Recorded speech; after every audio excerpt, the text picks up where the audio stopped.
गावरान बटाटा पावटा रस्सा भाजी करण्यासाठी लागणारं साहित्य: 3 ते 4 चमचे किसलेलं सुकं खोबरं, 3 ते 4 चमचे शेंगदाण्याचा कूट, 4 ते 5 लसूण पाकळ्या, 2 चमचे तेल, अर्धा चमचा जिरे, एक मध्यम वाटी पावटा, कांदा लसूण मसाला, लाल तिखट, एक मध्यम आकाराचा बटाटा, पाणी, चवीनुसार मीठ.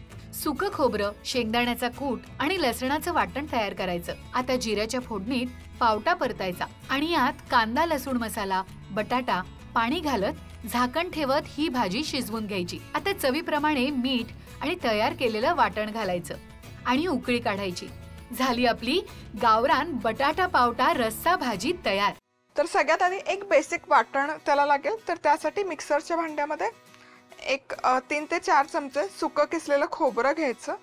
त्याचबरोबर 3 ते 4 चमचे शेंगदाण्याचं कूट किंवा भाजलेले शेंगदाणे घेतले काहीच हरकत नाही, बट माझ्याकडे कूट असतो कायम घरात म्हणून मी कूट घेतला. आणि 4 ते 5 लसूण पाकळ्या. आता हे बंद करायचं आणि हे मिक्सरमध्ये फक्त आपल्याला फिरवून घ्यायचं. खलबत्त्यामध्ये कुटून घेतलं तरी चालेल. तर इथे खोबरं, लसूण आणि आल्याचं वाटण तयार आहे. कढईमध्ये तेल गरम केलं. यामध्ये आपण अर्धा चमचा जिरं घालूया आणि पावटा.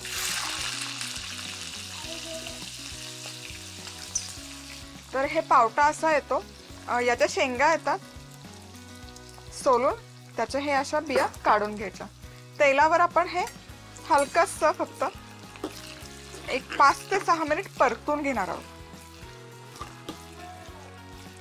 तर इथे हा पावटा एक 5 ते 7 मिनिट छान असा तेलावर परतून घेतला की यामध्ये आता कांदा लसूण मसाला घालूयात.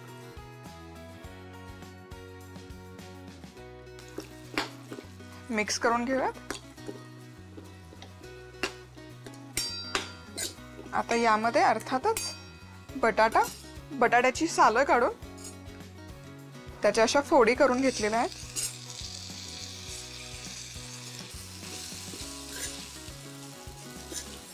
आता इथे बटाटा पण एक 2 मिनिट परतून घेतला की यामध्ये पाणी घालूयात.